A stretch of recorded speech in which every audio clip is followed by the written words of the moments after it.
حاسه اني هموت يا نبيله. يا ساتر يا رب. ليه يا حبيبتي بس كده؟ بعد الشر عليكي، ربنا يديك الصحه وطولة العمر. محدش يعرف هيعيش ولا هيموت امتى. ربنا سبحانه وتعالى ما بيديش علمه لحد. انتي بس اللي مقبوضه ومتضايقه عشان حسام مسافر. ان شاء الله هيرجع بالسلامه، وانتي اول واحده اللي هتروحي تستقبليه في المطار. روقي بقى حبيبتي. يلا قومي اغسلي وشك وغيري هدومك، وتعالي ناخد الولاد ونخرج نشم هوا. مش هقدر يا نبيله، اصلي نازله كمان شويه، عندي مشوار مهم. فين؟ مين؟ انا.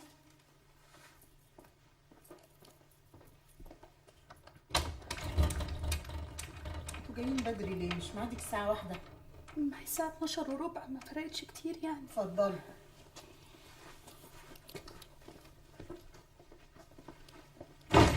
انا نمت شوية دول علشان افوقلك في العملية.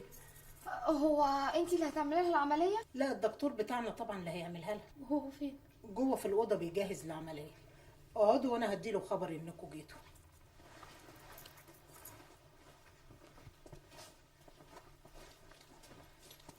انا خايفه قوي يا سو. ما تخافيش، اجمدي امال. الست شكلها مرعب. مالكيش دعوه بيها، احنا اللي يهمنا الدكتور، وطالما العياده عنده مشغوله كده وكلها ناس يبقى اكيد دكتور شاطر.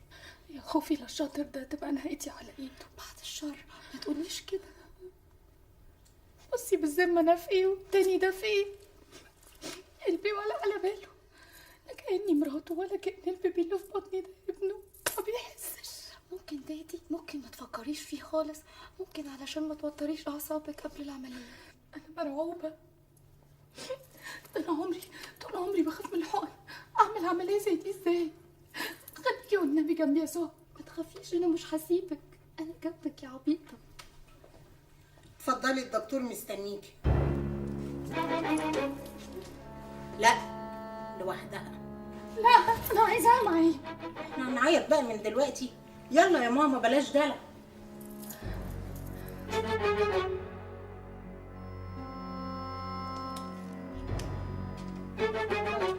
امسكي نفسك شويه، انا مش قلتلك استنيها انت بره؟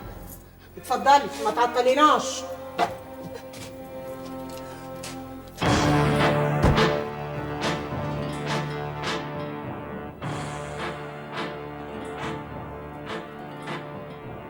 ادخلي ادخلي ادخلي، ما تخافيش، نامي على السرير. دلوقتي خايفه؟ امال ما كنتيش خايفه ساعتها لما... بس بقولك يلا اطلعي اطلعي، ما تخافيش.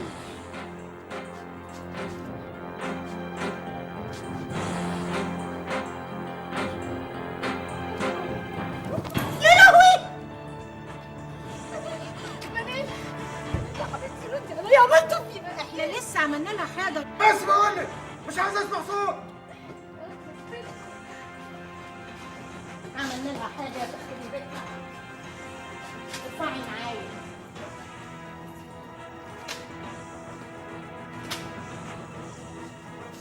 منال ردي عليا يا حبيبتي. منال كلميني. منال ايه ده؟ انتوا عملتوا فيها ايه؟ انتوا موتوها؟ جالها هبوط حاد بس هتبقى كويسه. ردي عليا ردي عليا، طمنيني عليكي عشان خاطري.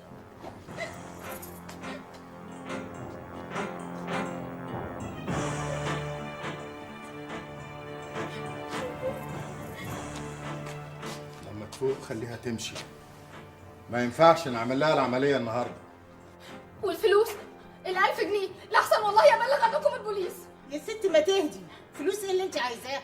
ما هتيجي ونعمل لها العمليه. مش هتيجي هنا تاني، بقولك انا عايزه الاهلي انا فين لحسن والله العظيم. خلاص اديها الفلوس، بس اخصمي تمن الحقنه والكشف، ولما تفوق ابقوا غوروهم من هنا. حاضر.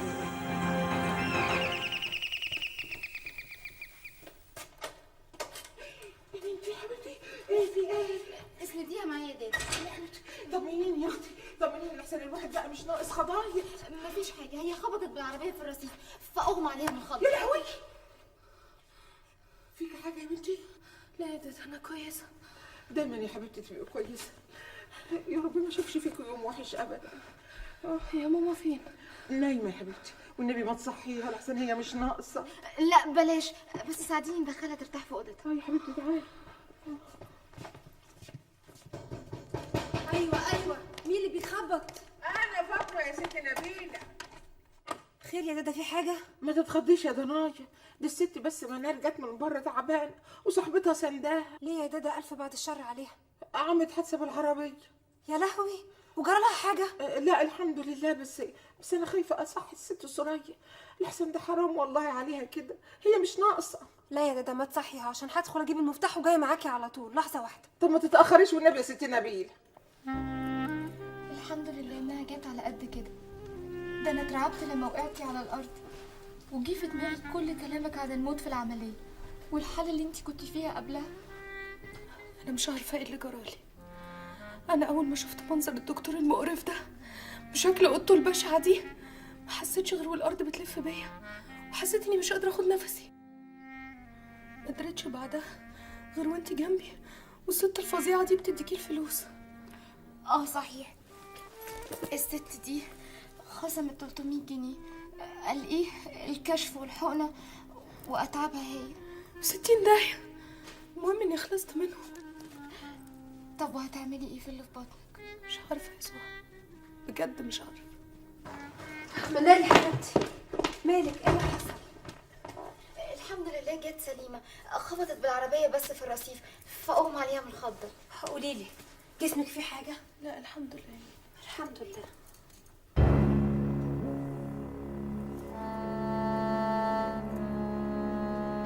سهى تعالي عايزاكي. سلامتك يا حبيبتي.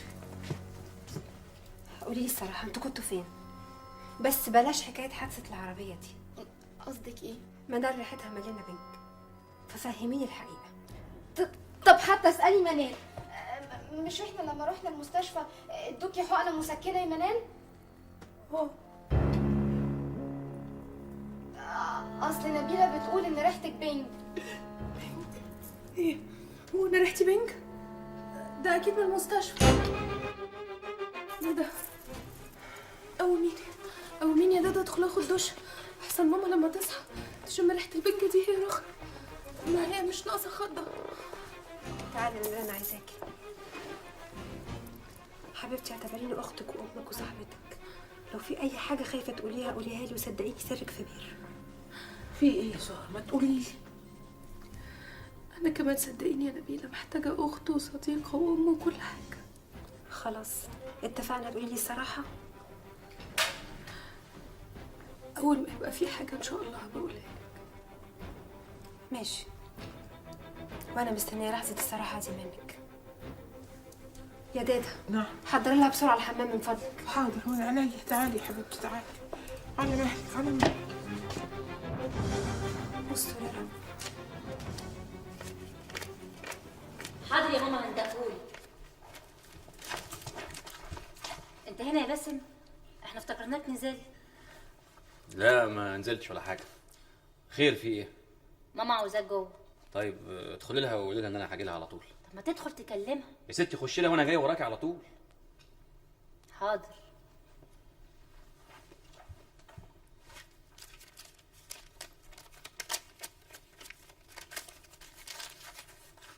مش عارفه يا ماما، حاسه ان هو مش على بعضه.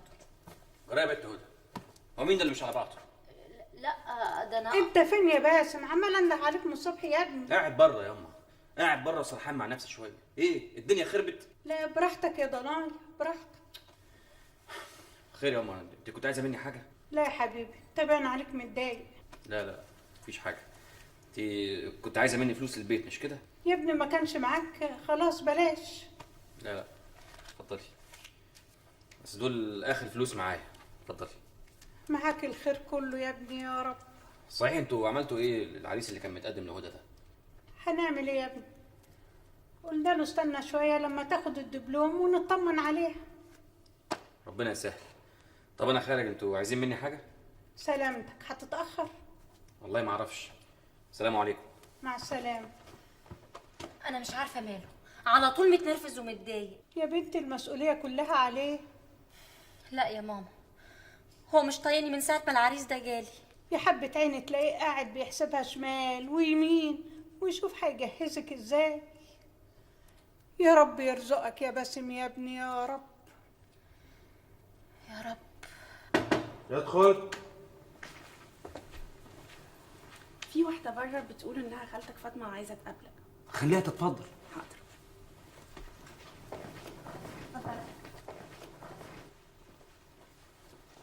السلام عليكم.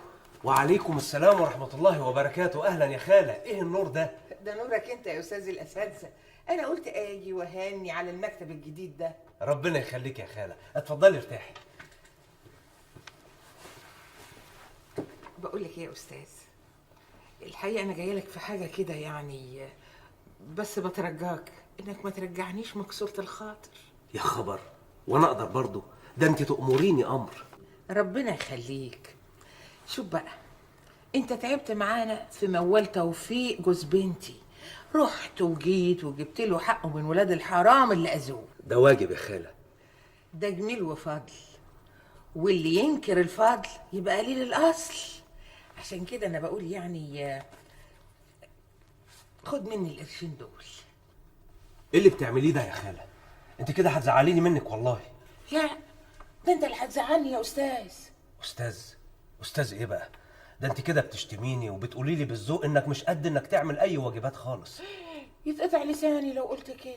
بعد الشر عليك يا خالة، بس قسما بالله العظيم لو عدت الكلام ده أنا هزعل بجد. أنا لولا عارف إنك ما تقصديش أنا كان بقالي موقف تاني. عيب يا خالة، ده أنا ابنك. واكتر يا حبيبي. ربنا يقدرك على العمل الطيب دايما يا حبيبي.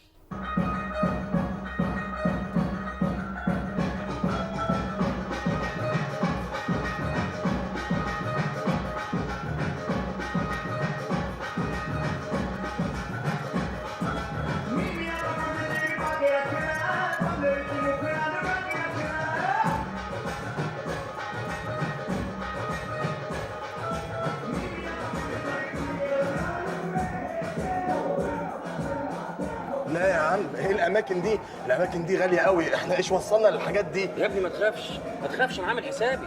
عامل حسابك ايه؟ وفر القرشين بتوعك، انت عندك مسؤوليات كتير. بقول لك ايه، بلاش تجيب لي سيره النكد دي خالص، انا مش ناقص. انا جاي هنا عايز انسى اسمي، انت فاهم؟ خلاص، على راي المثل اللي معاه قرش يحيره يجي بديسكو سهره عدول. على رايك، يلا تعالى.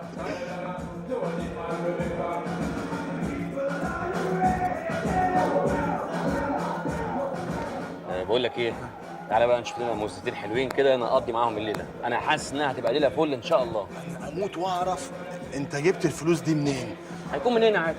هيكون من الشغل يا حبيبي طبعا. طب ومصاريف البيت؟ بيت ايه بقى؟ ارحمني من السيره النكد دي، ابوس ايدك. ايه عادي، انا خدت قرشين حلوين من الشغل وجاي انبسط بيهم زي ما كل الناس دي جايه تنبسط. حرام يعني، حرام. طب يا عم خلاص بالراحه، ما حقك عليا، ما تنرفزش قوي كده، انا خايف عليك. طيب هنعمل ايه بقى دلوقتي؟ هنعمل كل خير يا عادي. تعالى يا حبيبي.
ياسمين، انت ايه اللي جابك دلوقتي؟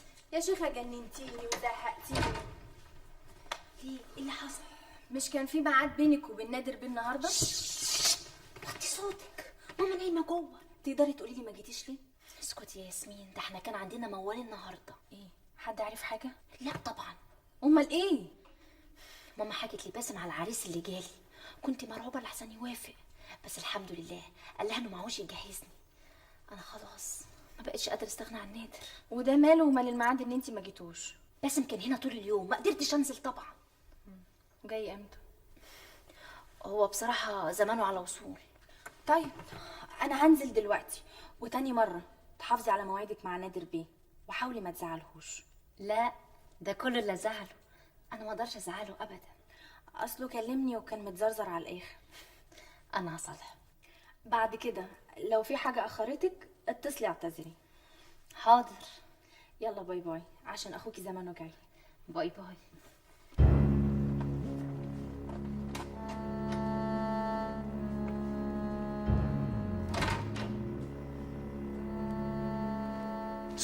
سهى نعم. ازيك؟ انت بقى جاي جري عشان تقولي ازيك؟ لا ابدا، انا كنت عايز اطمن على منال بس. تطمن عليها من ناحيه ايه يعني؟ يعني صحتها، مزاجها. في ايه يا عادل؟ تقصد ايه؟ ولا حاجه، اصلها بقالها كام يوم يعني ما بتجيش الجامعه، وبعدين كمان اخر مره انتوا لما جيتولي كان شكلها ما يطمنش. لا الحمد لله هي كويسه، اطمن. امال ما بتجيش ليه؟ اخوها كان مسافر اليومين اللي فاتوا وكانت قاعده معاه. طب الحمد لله، ابقي سلمي لي عليها. ان شاء الله. طبعا يا ماما، حسيت بفرق جامد قوي بعد حسام مسافر. في ايه؟ لاني بقيت شايله المسؤوليه، بقى كل الهم فوق دماغي، بقيت بدل حسام ورياض مع بعض. يو يا بنتي ما تشيليش نفسك حمل ما انتيش قده. مش انا يا امي اللي حملته لنفسي. رياض قبل ما يموت وصاني على امه، وحسام قبل ما يسافر وصاني على امه وعلى منال. ما اقدرش ما انفذش الوصيه. ده انا عمر حد ما طلب مني حاجه وما عملتهاش يبقى وصيه رياض الله يرحمه مش هنفذها. وحسام ده اللي وقف جنبي وجنب ولادي وياما دافع عني قدام امه. اطلع قلت الاصل معايا امي؟ انا ما قلتش كده يا حبيبتي، اسم الله عليكي من قله الاصل. انا بس يعني بقول ما تشيليش نفسك حمل ما انتيش قده.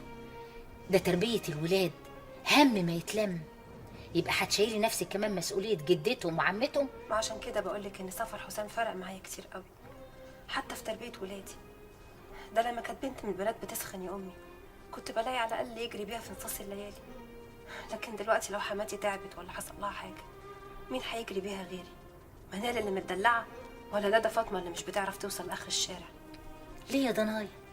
اخوك احمد حسه في الدنيا، لو حصل اي حاجه يجيلك على طول. احمد الله يكون في عونه. ما انت عارفه ظروف يا امي، الصبح في المحكمه والظهر في مكتب استاذ ناجي وبالليل في مكتبه. هشيله همي انا كمان.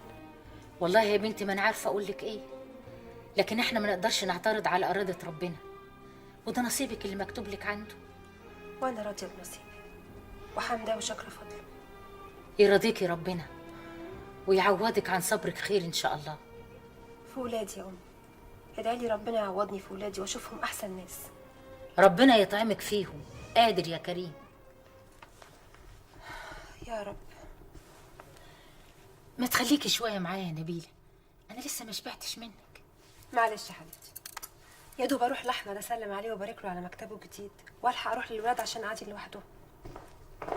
مساء الخير مدام نبيله. اهلا وسهلا. اهلا وسهلا. ازيك يا عبير؟ انت بتشتغلي هنا؟ ما انت معذوره يا مدام، دي اول مره بتخشي فيها المكتب من ساعه ما اتفتح. هنعمل ايه بس يا عبير، الدنيا مشاكل. طب اتفضلي استريحي وانا هدي الاستاذ خبر. بقول لك يا عبير، لو مشغول سيبيه ما تعطليهوش وانا هبعدي عليه وقت تاني. لا ابدا، ده الراجل اللي عنده قرب يمشي، ده بقاله ساعه جوه. اوكي. ان شاء الله يا عم شفيق هعمل كل اللي ربنا يقدرني عليه. انت بس اطمن خاله ام ياسر وقول لها ان شاء الله قريب قوي ياسر هيكون موجود معاها. امين يا رب العالمين.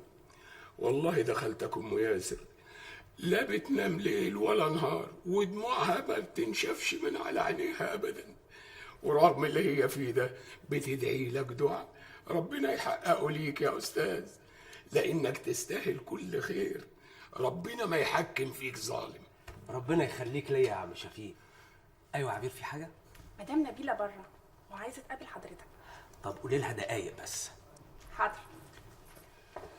لا ده انا اقوم اتكل على الله بقى، انا عطلتك وخدت من وقتك كتير يا استاذ. ما تقولش كده يا عم شفيق، انت بس اطمن وسيبها على الله وعليا باذن الله. ربنا يطمنك يا أستاذ، وربنا يجعل الخير على إيديك إن شاء الله. بس السلام أمانة للست أم أحمد، قول لها عم أبو ياسر بيقول لك يا زين ما ربيتي. ربنا يخليك لينا يا عم شفيق، ما تحرمش منك يا رب. ازيك يا عم شفيق؟ أهلا يا بنتي. أم رياض أهلا وسهلا، عاملة إيه يا بنتي؟ الحمد لله. ازاي الحاجة ام ياسر والولاد؟ كلهم بيسلموا عليك يا بنتي، بس أمانة عليك يا بنتي تدعي لأخوك ياسر ربنا يفك زنقته. ان شاء الله يا عم شفيق، ربنا يطمنكم عليه، وطالما قصدت احمد بعد ربنا باذن الله ربنا هيكبر بخاطركم. يا رب. أملنا في الله وفي الأستاذ أحمد كبير أوي إن شاء الله. أنت هتاخديني في دوكة يا بنتي، أنت تجيبي عيالك وتيجوا تزورينا في البيت. دخلتك أم ياسر لما تشوفك هتفرح بيك أوي أوي. من عينيا يا عم شفيق، هيحصل ان شاء الله. السلام عليكم. وعليكم السلام ورحمه الله وبركاته يا عم شفيق. مع السلامة. اتفضلي يا استاذه، اتفضلي لسه فاكره. ايه يا استاذي عظيم المكتب الجميل ده؟ والنبي ايه، خديني بدوكه من بتوعك خديني. ده انا بقالي مده فاتح، وكل مره اقول بلبله الجميله هتيجي تبارك لي النهارده مفيش فايده، بلبله مش معبراني. لا وانا اقدر برضه. الف الف مبروك يا اخويا، ربنا يجعله قدم السعد والهنا عليك يا رب يا حماده.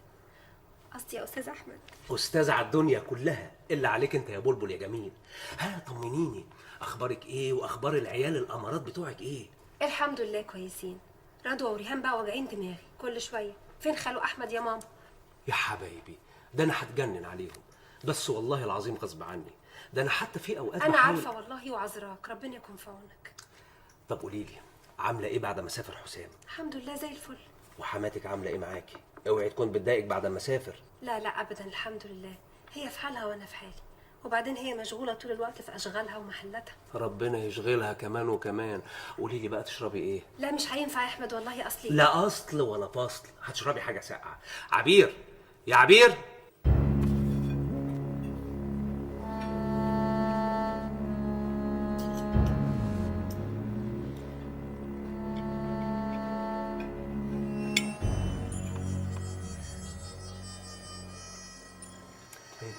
تحبي اجيب لك حاجه تاني حبيبتي؟ تاني ايه؟ لا كده كويس قوي. انا اهم حاجه عندي تكوني مبسوطه، يعني انا عايزك تطلبي اي طلب وتشوفيني هجيبه لك ولا لا. طلب زي ايه يعني؟ اي حاجه جربيني. مش عارفه، مفيش حاجه في دماغي دلوقتي. فكري واللي يجي في بالك اطلبيه، وانا برضه. انت برضو ايه؟ يعني اللي هيجي في بالي هطلبه منك، وانا واثق انك انت مش هترفضي لي طلب خالص. لا طبعا، ده انا عينيا ليك. انا خلاص ما بقتش قادره اعيش من غيرك. ده انا مش متخيله ان انا ممكن اتجوز حد تاني. لا اوعي، ده انا ممكن اموت فيها. بعد الشر عليك، ان شاء الله انا يا رب. عموما كلها كام يوم وماما تيجي، وفي نفس اليوم هنيجي نخطبك، اقوم ونتجوز. الشقه كامله من مجاميعه، مش ناقصه غير وجودك انت يا جميل يا عسل. ربنا يقرب البعيد. كلي انا عايزك تاكلي كل الاكل اللي انا جايبه لك. انا حاسس انك انت ضعيفه وهفتانه ومرهقه. اصل ماما تعبانه وانا بسهر جنبها طول الليل. لا ان شاء الله هتخف. يا خبر، ده انا اتاخرت قوي. لا انا النهارده مش ممكن اسيبك ابدا. انا والله العظيم مش عايزه اسيبك. وانا كمان. طب ايه رايك بعد ما نخلص الغدا نطلع نتمشى بالعربيه شويه؟ ايوه بس لا يا هدى، انا ازعل لما تقولي بس. ارجوكي، انا واثق انك انت مش هترفضي لي اي طلب. حاضر. طب بذمتك مش الجو جميل بيساعد على التمشيه؟ طبعا، طول ما انت معايا كل حاجه بتبقى جميله. طب حذري. احنا قريبين من ايه دلوقتي؟ احنا؟ من ايه؟ من الشقه اللي هتجوزك فيها حبيبتي. بجد؟ دي حته حلوه قوي وشيك قوي. انت اللي تستاهلي كل حاجه حلوه وشيك يا ست العرايس. ايه رايك تيجي نتفرج عليها؟ ايه؟ لا اصل... معقوله يا حبيبتي مش عايزه تيجي تتفرجي على عش الغرام اللي هيجمعنا سوا؟ لا ابدا، بس يعني متهيألي كده هيبقى عيب؟ اولا احنا تجاوزنا الكلمه دي من زمان. ثقتي فيكي وفي اخلاقك ملهاش اي حدود. ثانيا الشقه مليانه عمال بيفرشوا ويوضبوا، يعني مش هنبقى لوحدينا. ها ايه رايك تيجي نتفرج عليها؟ اوكي مفيش مانع، بس نشوفها يوم تاني. اصلا انا بصراحه اتاخرت قوي النهارده. خلاص يا حبيبتي اللي انت تشوفيه.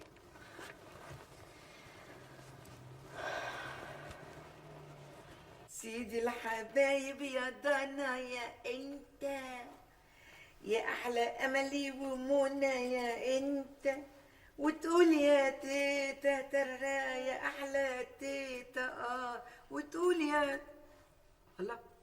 يا منال يا بنتي ما بتاكليش ليه يا حبيبتي؟ لا يا ماما خلاص مش قادرة. يعني ايه مش قادره؟ مش دي البطاطس اللي انت طلبتيها قلت لي مهروسه بالزبده عملتها لك، ما بتاكليش ليه؟ شبعت يا ماما مش قادرة. يعني ايه شبعت من لقمتين يا منال؟ يا فاطمه. ايوه حاضر، انا هشوف اهو حاضر. وتقول يا تيتا ما تقولش يا ماما. شقة الست سرايا أبو الفضل؟ ايوه جوه من لندن. متشكره قوي.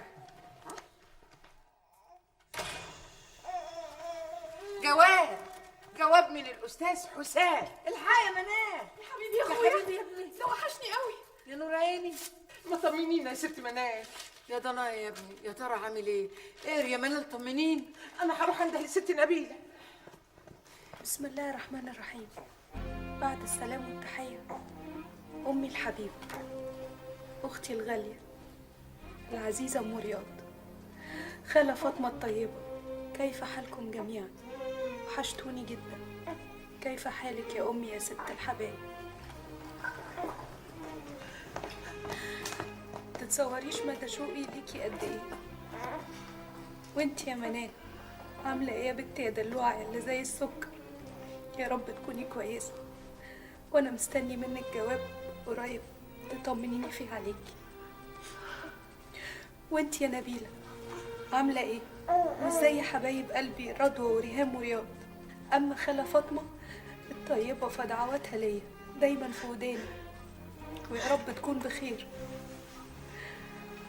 اما عني انا فانا بخير، والامور ماشية متيسرة وسهلة الحمد لله ببركة دعواتكم. بس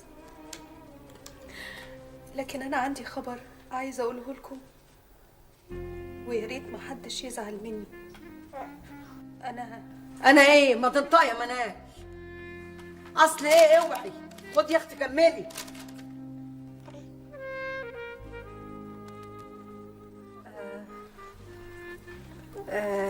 مالك؟ في ايه؟ اوعي يا اختي. محدش يزعل مني، اصل انا اسود اتجوزت. ما جايز يكون بيهزر يا ماما. وده وقت الهزار ده؟ مالك يا ماما بس؟ صلي على النبي بس، صلي على النبي. بس نشوف ايه الحكايه. يا ترى اتلمت عليها فين؟ ولا اتلمت عليك فين يا ابني؟ استعجلت قوي يا حسام. هو فعلا حسام استعجل. وتفرق في ايه دلوقتي من بعدين؟ هي تفرق مع نبيلة. هو ده فعلا قصدي يا سلوى. انا ما كنتش عامله حسابي خالص على الموضوع ده دلوقتي، ومش عارفه كمان رد فعل ماما هيكون ايه بالظبط. تفتكري ممكن ترجع تعاملك المعامله اللي مش هي زي الاول؟ انا خايفه من كده يا عمي. خايفه تفتكر ان انا بفكر من الطلاق من حسام، وترجع تضغط عليا من تاني عشان تقعدني جنبها. وممكن العكس. ازاي يعني؟ يعني ممكن تحايلك وتسيسك كنوع من التعويض عن تصرف حسام عشان ما تطلبيش طلاق. لا يا ماما، لو كانت بتفكر بالطريقة دي كانت تعملها من الأول. كانت سايست نبيلة بعد موت أبي رياض على الأقل عشان ما تفكرش تسيبها وتمشي. هنا الوضع مختلف. نبيلة مرتبطة دلوقتي بزوج، ما ينفعش تطلق إلا بموافقته. والله لو قعدتوا للصبح تفكروا وتحللوا ايه اللي في دماغ سوريا مش هتقدروا توصلوا لحاجه. سوريا ليها تركيبه خاصه بيها هي بس. يا سلام، ليه يعني؟ سوبر وومن؟ ما هي ست زي اي ست. ايوه ست زي اي ست، بس الطريقه اللي بتتصرف بيها مختلفه تماما. يعني هي القرار اللي بتاخده نتيجه تفكيرها هي بس، مش مهم اي حاجه واي انسان يقف في طريقها، المهم تنفذ اللي هي عايزاه. ربنا يستر. حسام رماني في البحر بدري قوي، وانا ما كنتش عامله حسابي. أنا ما كنتش عايزة جوازي من حسام يسبب أي مشكلة من أي نوع. لا يا حبيبتي، المشكله مش في جوازكم، المشكله موجوده قبل جوازكم بكتير. مشكله ايه؟ دماغ ماما سوريا. يا دماغي يابا. يعني يا دماغي. طب خدي يا حبيبتي، خدي بس اشربي الليمون ده يروق دمك، وصلي بقى على اللي هيشفع فيك عليه الصلاة والسلام. أنا من ساعة ما سمعت الخبر المنيل ده وأنا الدم ضرب في نافوخي زي ما يكون الضغط عالي عليا. امال المسكينه مراته بس هتعمل ايه؟ ما هو ده اللي مجنني. يا ترى بتفكر في ايه؟ مش كفايه ان اتجوزني وسابني وسافر وكمان يتجوز عليا؟ ولا بتقول زي ما شاف نفسه اشوف نفسي انا كمان؟ ايه اللي انت بس بتقوليه ده يا ست سرايا؟ ده الست نبيله عقلها يوزن بلد، ده كل همها عيالها، مفيش حاجه تهمها في الدنيا الا عيالها بس. هتشوف نفسها ازاي؟ اديك انت شفتي بعينك، سمعت الخبر وراحت ماشيه كده من سكات، لا قالت ولا عادت. يعني واحده غيرها كانت عيطت وصوتت ولمت علينا الدنيا كلها. ده خبر جواز الراجل يطير برج من النافوخ. ايوه يا اختي انا مجرباه جواز الراجل ده، بس خدت الامور كده عاديه ليه؟ تبين عليها كانها مستنيه الخبر ده. انا عايزه افهم، انت سايبه الراس وماسكه الرجلين ليه؟ راس ايه ورجلين ايه؟ احنا بمصمت يا وليه. يعني شاغله نفسك بالست نبيله واللي بتعمله وهي قاعده معاكي وفي حضنك. الدور والباقي بقى على اللي في الغربه. يا ترى مين اللي لافت عليه وليه هو عمل كده من اساسه؟ انا ما يهمنيش، طالما ابني مبسوط خلاص كفايه نتجوز عليها الزرقاء دي. انا بس كل خوفي لا تطلب الطلاق وتاخد العيال. يعني كل اللي هي فيه ده مش صعبان عليكي؟ انا صعبان عليا حالي، كل ما احلها من ناحيه تتعقد من الناحيه التانيه. انا كنت عايزه ابني يتجوز بس ما كنتش عايزاها هي تعرف. كله منك يا فقريه، انت السبب. يا لهوي، انا ذنبي ايه؟ مش انت اللي جريتي ناديتيها لما الجواب جه وقلت لها الخبر؟ يوه، لا اله الا الله.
ماما.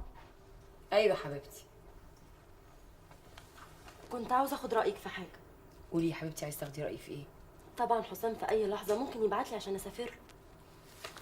عارفه، وطبعا انتي مستعجله قوي. لو كان عليا عايزه اليوم ده يجي بعد 2 سنين. والله يا ماما انا كمان صعب عليا قوي ابعد عنك، لكن هعمل ايه؟ ربنا يهنيكي ويسعدك يا حبيبتي. قولي لي، انتي كنت عايزه تاخدي رايي في ايه؟ كنت عاوزه اروح طنطا اسلم على تيتا وجده قبل ما اسافر. طنطا؟ ايوه يا ماما، فيها حاجه؟ لا ابدا، بس ايه يا ماما؟ دول برضو اهلي ومن حقهم عليا اني اعرفهم اني اتجوزت. هو صحيح احنا ما رضيناش نقول لهم ساعه الجواز عشان كان ليه ظروف معينه ووضع حسام، لكن دلوقتي على الاقل يشوفوني ويعرفوا جوازتي قبل ما اسافر. ايوه يا حبيبتي، انا ما عنديش اي اعتراض انك تروحي لهم، لكن انا خايفه يعملوها مشكله ان احنا خبينا عليهم موضوع الجواز.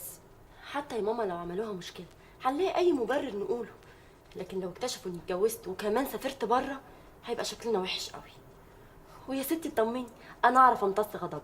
ايوه، ايه السبب اللي هتقنعيهم بيه انك خبيتي عليهم موضوع جوازك؟ السبب انه كان لازم يسافر بسرعه جدا، ده حتى كاتب الكتاب جه فجاه، ما عملناش فرح.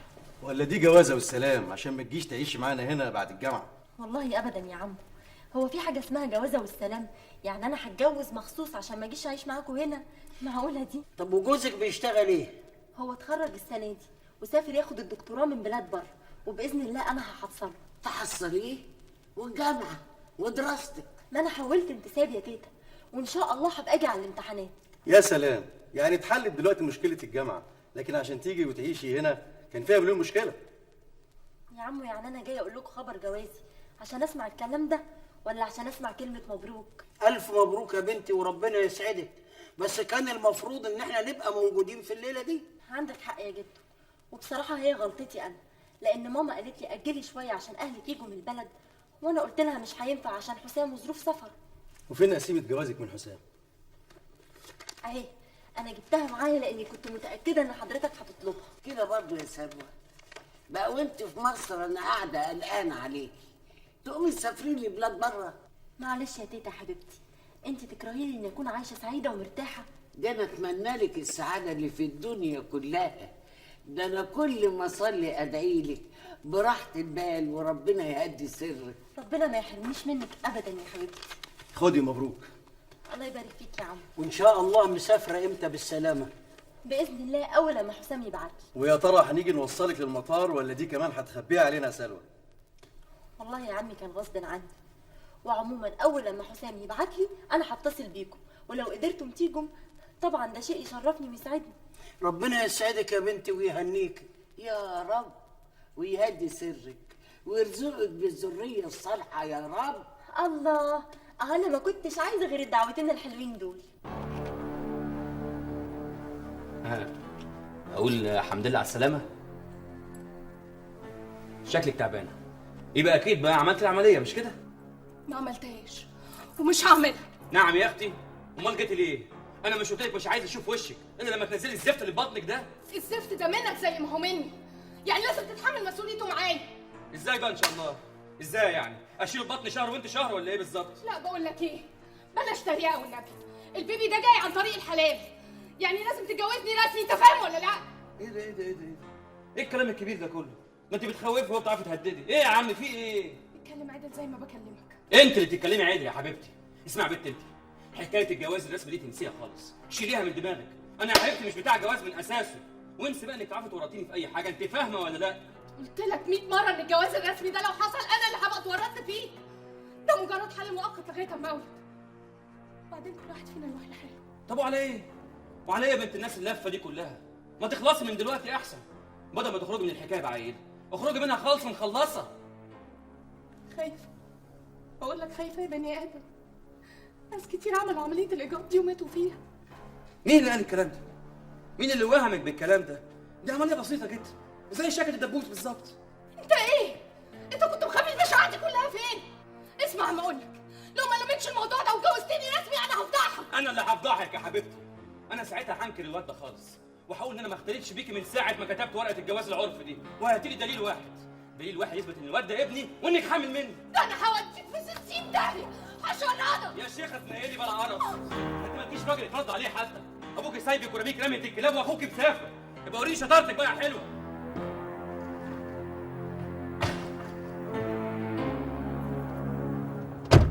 انا اللي هفضحك يا حبيبتي. انا ساعتها هنكر الواد ده خالص، وهقول ان انا ما اختلفتش بيكي من ساعه ما كتبت ورقه الجواز العرف دي.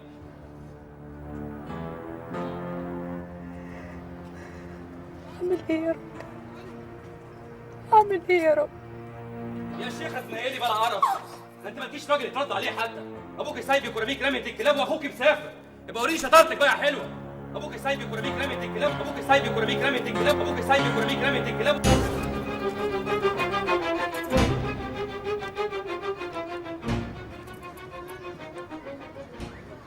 الو بابي، انا منال.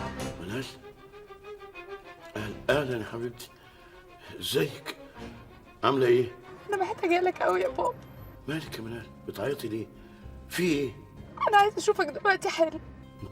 انت فين دلوقتي؟ انا هعدي عليك حالا. طيب تعالي انا مستنيكي. لا مش هينفع، انزلي انت تحت، انا عايزه اروح اقعد اتكلم معاك في حته. طيب مسافه ما اغير هدومي وانزل استناكي تحت. مع السلامه حبيبتي. في ايه يا يوسف؟ منال مالها؟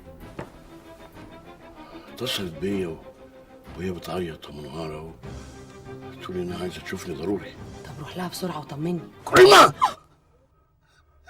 غلطان، انا غلطانه يا بابا.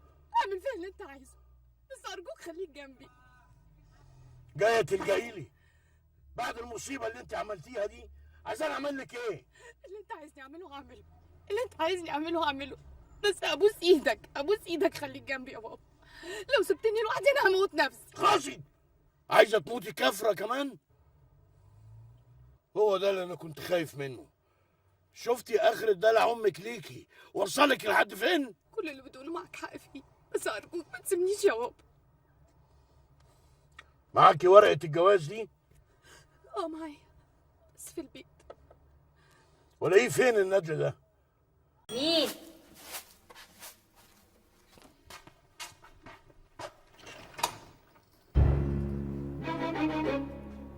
صباح الخير. صباح النور. هي دي شقه الاستاذ عادل؟ والله العظيم دي مش شقة الأستاذ عادل، والأنسة دي جت قبل كده وقالت لي وقلت لها مش شقته، وأنا وصفت لها شقة عادل. مش كده برضو يا أنسة؟ امال دي شقه مين؟ شقة صاحب الأستاذ عادل. ايوه، اسمه ايه يعني؟ اسمه باسم، باسم إبراهيم أبو سعود. دي شقة باسم؟ هو موجود؟ انتوا عايزين ايه بالظبط؟ انتوا عايزين أخويا باسم في ايه؟ لا ما تخافيش، اصله هو زميل بنتي في الكليه. كلية؟ والله أنا أخويا باسم مش في كليات خالص. انتوا عايزين ايه بالظبط؟ في ايه يا هدى؟ بتكلمي مين؟ منال؟ بقول لك ايه يا هدى؟ خش جوه، خش جوه وشوف ماما عايزه ايه. يلا يلا. خير يا منال؟ مين ده؟ انا ابوها وكلمني انا. طب لحظه واحده، هخش اغير هدومي واجي اقول لحضرتك كل حاجه على طول. يا اخي انا هدفنك هنا يا نصاب، اهلك لازم يعرفوا حقيقتك. عشان خاطري بلاش تتكلم، بلاش تقول اي حاجه. امي جوه بين الحياه والموت، مريضه، لو عرفت اي حاجه ممكن تموت فورا. تاني بتكذب تاني؟ لا لا لا، وانا حد بيه صدقني، والله دي الحقيقه. ابوك فين؟ ابويا ميت من زمان. كدبه جديده دي طبعا. وانا هكدب عليكم ليه بس يا جماعه؟ ما خلاص انتوا جيتوا وعرفتوا مكاني فين وعرفتوا عني كل حاجه. صدقني انا هقول لحضرتك على كل حاجه، بس مش هنا. انا ابويا مات وانا في ثالثه اعدادي. ابوك كان بيشتغل ايه؟ كان موظف بسيط قوي على قده يعني كده في هيئه البريد. مستجي؟ ايوه. بعد ما مات امي اشتغلت تمرجيه في مستشفى عشان تصرف علينا، اصل معاش ابويا يعني كان قليل قوي. تمرجيه؟ اسكت انت، كمل يا ابني. في يوم وهي نازله من على سلم المستشفى وقعت واتصابت في ظهرها ومن ساعتها يعني وهي راقده على السرير ما بتقدرش تقوم، وكل يوم حالتها بتسوء اكتر من اليوم اللي قبله. انت معاك شهاده ايه؟ انا معايا دبلوم صنايع. دبلوم صنايع؟ دي المصيبه. اخرسي قلت لك. كمل كده وخليك راجل، كمل بصدق. انا كنت شاطر جدا في الاعداديه وجايب مجموع كبير كمان، بس يعني ظروفنا الماديه ما سمحتش اني اخش ثانويه عامه بقى وبعديها الجامعه، فخدتها من قصرها ودخلت دبلوم. انت دلوقتي بتشتغل ايه؟ انا بشتغل جرسون في القرى السياحيه يعني بقلب رزق كده على حسب التساهيل. ايه بقى اللي خلاك تهجص التهجيص ده كله وتلعب دور مش بتاعك؟ واشمعنى منال اللي لعبتوا عليها اللعبه الدنيئه دي؟ بص يا باشا، انا هحكي لحضرتك على كل حاجه وبصراحه. انا ليا واحد صاحبي يعني اسمه عادل، يبقى زميل منال في الكليه، بيحبها وبيموت فيها، بس هي بقى اللي اترسمت عليه. اترسمت عليه؟ اتعنطزت، ما عبرتوش يعني. فين العنطزه دي بقى ان شاء الله؟ وانتي فاكره انك هتاخدي زي ما كان بيديكي نادر بيه ولا ايه؟ لا يا حبيبتي، ما انا عرفت اللي فيها خلاص، وعرفت ان النادر بيه بتاعكو هو الشبكه اللي بتصطادوا بيها الفريسه. طب والله كويس. ها تاخديهم ولا اشوف حد غيرك؟ هاتيهم، هم ينفعوا، على الاقل اجيب بيهم الخط للموبايل. يا واد يا بتاع الموبايلات، بقولك ايه، بعد كده لما تعوزيني تتصلي بيا. بصراحه مجيك عندي بقى شبهه. يا سلام، بقيت انا شبهه دلوقتي وحضرتك خضرة الشريفه، مش كده؟ يوه بلاش كلام كتير يا ياسمين. يا اختي حطش التليفونات والمواعيد اللي بتقع منك. خلصي في دورك بقى. انا هنزل دلوقتي اجيب الخط، واول ما اجيبه هتصل بيك اديك النمره، واوعي تيجي عندي تاني. انا مش عايزه مشاكل مع باسم. بصراحه بقى جلدته بتتلبش لما بيشوفك عندي. ليه ان شاء الله ما شبهش؟ والله هو ده اللي بيحصل. باسم بيقول ان هو ما بيرتاحلكيش. وفاتن كمان بقت شايفاكي في الطلعه والنازله عندي، ما بقتش بتكلمني، بتبصلي من تحت لتحت. فاتن؟ طب يمين بالله لاكون موقعه وقعه محترمه علشان بس ما تفكرش نفسها بقت حاجه. بقول لك ايه، ابعدي عن فاتن، اوعي تيجي ناحيتها. كفايه انا واللي جرالي. انا اللي طول عمري بصدق كلام الصبر في المواويل، وانا اللي طول عمري اقول الحب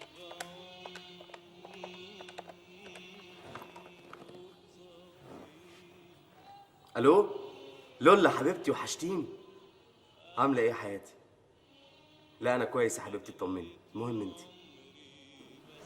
يا حبيبتي تقريبا خلصت كل الاجراءات. وانتظمت في الدراسه. اما انا خدت لك حته شقه هنا تجنن، رايقه وشيك زيك يا حبيبتي. مستنيكي علشان تنوريها وتنوريني. قولي لي صحيح، بابا عامل ايه؟ وطنط؟ طب ونبيله اتصلتوا بيها ولا لا؟ اصل انا ما اتصلتش بيها غير مره واحده، وماما برضو ما اتصلتش بيها غير مره واحده. يا حبيبتي لما تيجي وتبقي جنبي هبقى اتصل بيهم على طول. قولي لي، هو بابا فين؟ بابا راح يقابل منال. منال؟ طب ده كويس جدا. اتصلت بيه امبارح ونزل قابلها، وتلاقيه كمان دلوقتي معاها. ليه؟ هو في حاجه؟ مش عارفه والله يا حبيبي، ما حاولتش اطفل واسال. سلوى، اوعى يكون في حاجه وانت مخبيه عليا. لا ابدا والله ما مخبيه عليك حاجه، مفيش اكتر من اللي قلته لك. طيب خلاص يا حبيبتي، عموما انا هبقى اتصل تاني عندكم او عند منال عشان اطمن. المهم دلوقتي بس انت جهزي نفسك كده واستعدي عشان كلها ايام وتبقي معايا يا روحي. ده يوم المنى يا حبيبي، انا مستنيه اليوم ده بفارغ الصبر. طيب يا حبيبتي خلي بالك من نفسك، وبيسلمي لي عليهم. لا اله الا الله محمد رسول الله. مع الف سلامه يا حبيبي.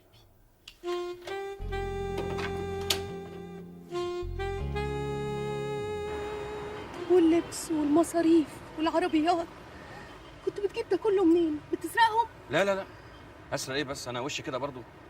انا كنت بستلف اللبس من واحد صاحبي بيشتغل في مغسله في الزمالك، كنت باخد منه الهدوم وارجعها له تاني يوم على طول. والعربيات؟ العربيه اللي كانت معايا هنا في مصر كنت سالفها من واحد صاحبي بيشتغل في معرض عربيات. والعربيه اللي رحنا بيها اسكندريه كان عادل صاحبي سالفها من واحد صاحبه. وبعدين يا باشا انا قانوني، ماشي قانوني وزي الفل، ومعايا رخصه سواقه. انا اصلي اشتغلت سواق فتره كده يعني قبل ما اروح واشتغل في القرى السياحيه. كنت بتجيب الفلوس منين؟ كنت انا وعادل صاحبي داخلين جمعيه، ولما قبضناها صرفت منها. بس يعني لما الفلوس خلصت خدت مبلغ كده من منال، بس ان شاء الله هرده كله في اقرب وقت وعلى داير مليم كمان. وشغل النصب والافلام دي كلها لمجرد ان منال رفضت صاحبك تقوموا تعملوا فيها كده تضيعوا مستقبلها؟ انتوا ايه، اتجردتوا من الضمير خالص؟ يا باشا انا ما كانش في دماغي حكايه الجواز العرفي دي خالص والله. ده طقت كده في دماغي يعني واحنا في اسكندريه. اصلي بصراحه حسيت يعني كده انها يعني. حسيت ايه؟ اتكلم. حسيت انها سايبه ملهاش كبير يعني. بصراحه اي واحد مكاني مش هيسيب الفرصه دي الا لما يستفيد منها اكبر استفاده. قصدك اي واحد صايع وانتهازي وما ترباش زيك. يا باشا انا حبيتها بجد، حبيتها. وبعدين فكرت اني اتجوزها، بس طبعا انا ما اقدرش اتجوزها رسمي يعني. ما تقدرش يعني ايه؟ ممكن ما اسمعش صوتي خالص؟ مهم دلوقتي ناوي تعمل ايه في الوضع اللي انت فيه؟ هعمل ايه يا باشا؟ انا لا اقدر اتجوزها رسمي ولا اقدر كمان اتحمل مسؤوليه طفل يعني. غصب عنك هتتحمل ده وده. يا عمي افهمني بس. ما تقولش عمي. ما عايزينك تجوزها رسمي، مش عايزين منك حاجه. احنا عايزين بس اللي يثبت نسب الطفل ليك، بعدين يبقوا تنيلوا تطلقوا. ايوه يا باشا بس انا مش هقدر يعني. تقدرش يعني ايه؟ حد طلب منك حاجه؟ مش حكايه طلبات، حكايه بس ان اتجوز رسمي دي في حد ذاتها مسؤوليه يعني.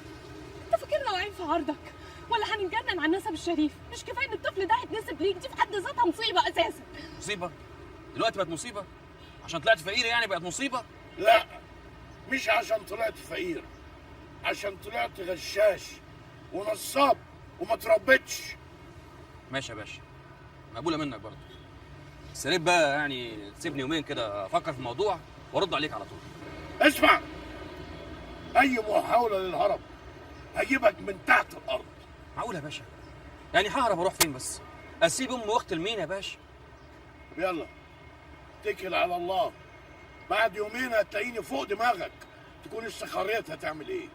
تشرف وتأنس يا باشا، بالاذن.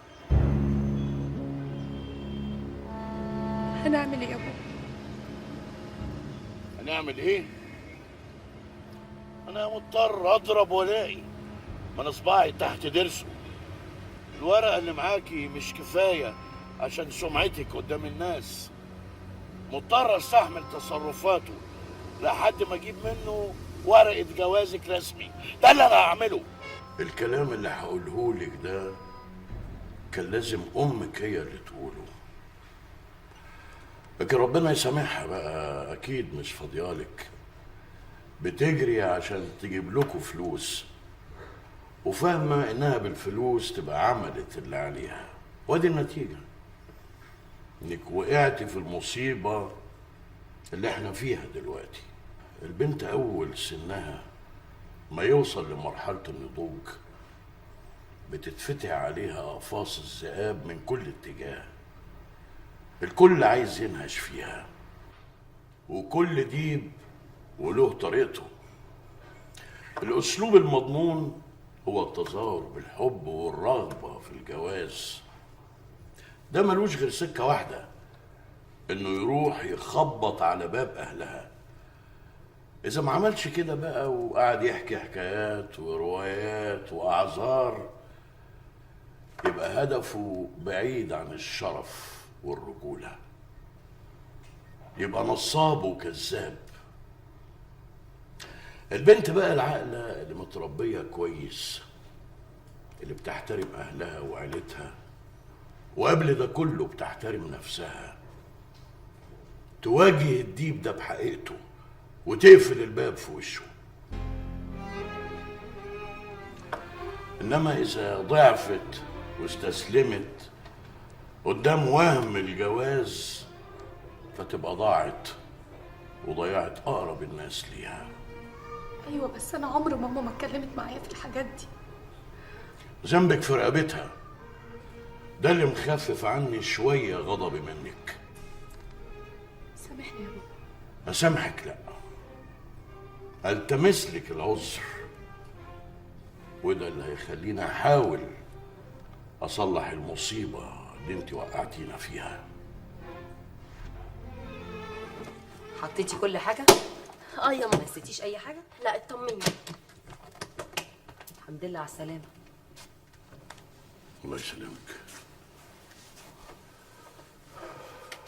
انت شكلك مجهد قوي كده ليه؟ لا ابدا. وحسام بعتلك؟ اتصل بيا النهارده وقال لي خلاص كلها كام يوم وهروح له. على خيرة الله يا بنتي. هي اخبار منال ايه؟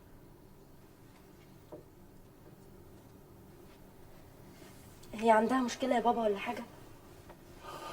ايوه. مشكله جامده يعني؟ على فكره يا بابا، حسام هيتصل بيك عشان يطمن على منال. وعرف ازاي؟ انا قلت له انها اتصلت بحضرتك ونزلت قابلتها فاستغرب، ده حتى كان فاكرني عارفه حاجه ومخبيه عليه. مالك يا بابا؟ شكلك ما يطمنش ابدا. فعلا يا سلوى ما يطمنش خالص. احنا مش بنضغط عليك عشان تقول لنا حاجه، لكن عايزين نقول لك ما تشيلش هم وسيبها على ربنا. ربنا يعمل ما فيه الخير.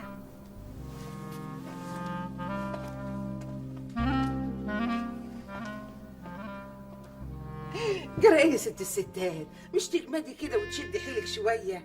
والله ما انا عارفه يا فاطمه، صحتي مالها، ما بقيش استحمل اي حاجه.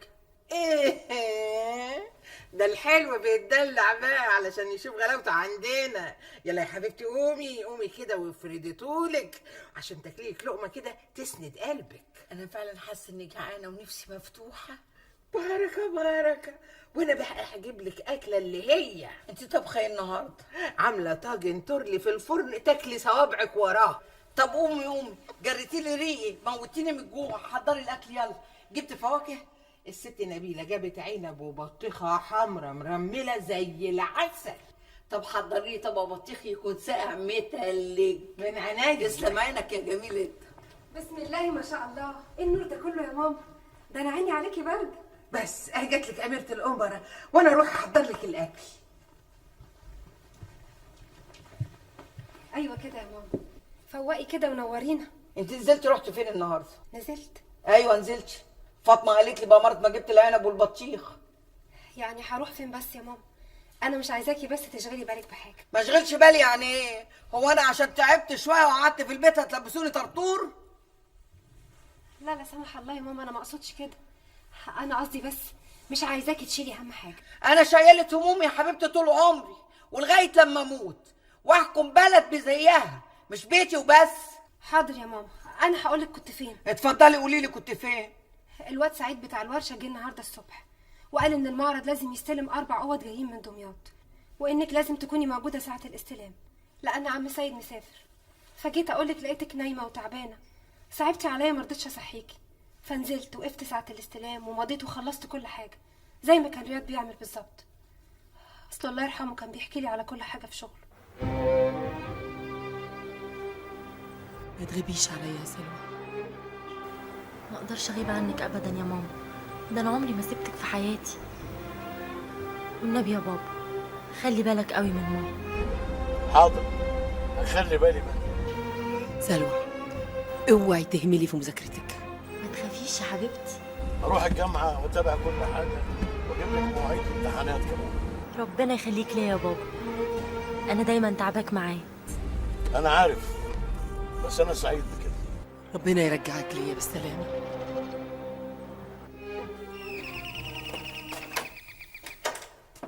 ماما رجعت؟ لا لسه، اطمني. طب ايه الولاد نايمين. وحياتك يا دادا ما تقولهاش ان انا خرجت، عشان انت عارفه هي بتزعل قوي لما بروح عند عم يوسف. لا ما تخافيش، انا مش هقول لها. بس الاستاذ يوسف ليه فيكي زي ما هي ليها فيكي بالظبط، وانت كمان لازم ترضيه عشان ربنا يرضى عنك. ربنا يخليكي يا دادا، انا مش عارفه من غيرك كنت عملت ايه. يا حبيبتي ربنا يخليكي انت وتفرحي بولادك، قادر يا كريم. طب هدخل بقى اشوف الولاد. الولاد الست منال نيمتهم في اوضه الست سرايا. هي منال هنا؟ ادخل. مساء الفل على الجميل. اهلا، ازيك يا بلبله؟ ازيك يا منوله؟ مالك يا حبيبتي؟ اخبارك ايه؟ الحمد لله كويسه. شكلك مش عاجبني، في ايه؟ ايه يا نبيله؟ هو انت كل ما تشوفيني اليومين دول تقولي لي شكلك في حاجه؟ لا لان شكلك مش طبيعي، انا حاسه ان في حاجه. فيك ايه يا منال؟ تصدقي معاكي حق والله، انا حاسه زي ما يكون كده ان انا داخله على دور انفلونزا جامد قوي. لا دي مش شكلها انفلونزا خالص. طب ايه رايك بقى، انا هاخدك لدكتور بنفسي سواء وافقتي او ما وافقتيش. لا دكتور، اصل يعني في ايه منال؟ مالك اتخدتي قوي كده ليه؟ اصل انا بابا خدني للدكتور. بابا؟ انت من امتى بتتصلي ببابا؟ لا ما انا بقيت بسال عليه وبكلمه وعلى اتصال دايم ببعض، حتى اساليه. على العموم دي حاجه تسعدني انك تكلمي باباكي لانك محتاجه له. والدكتور بقى قال لك ايه؟ قال لي عندي شويه برد في معدتي. منال لو في اي حاجه حصلت يا حبيبتي صارحيني بيها عشان اقدر اساعدك. وخليكي واثقة 100% إن كلامك ده مش هيخرج بره.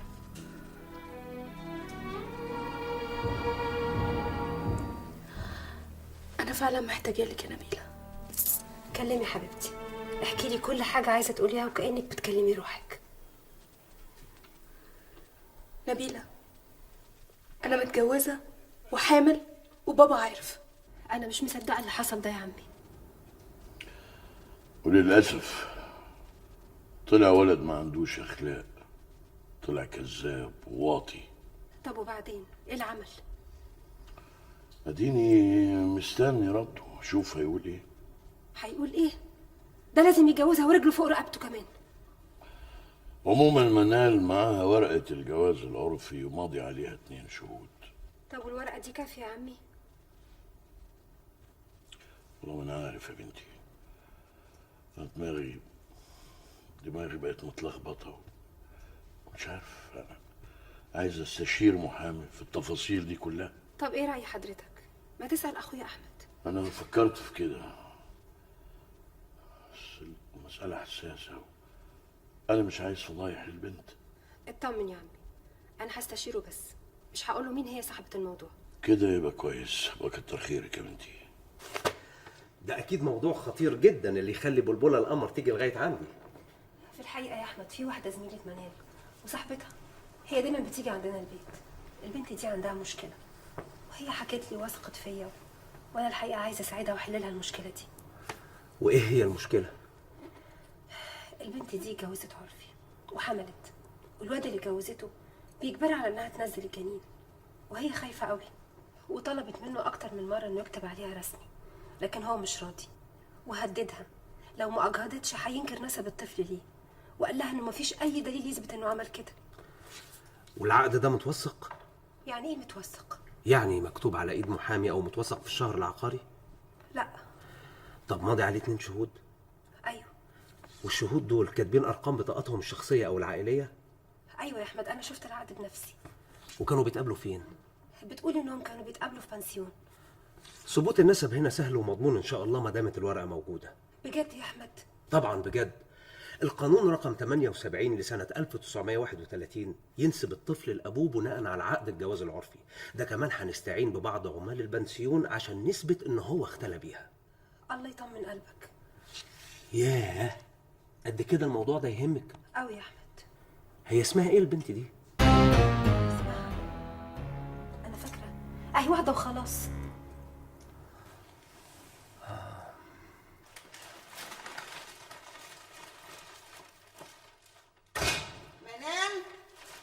موني، منال تعالي شوفي جبت لك حاجات تجنن.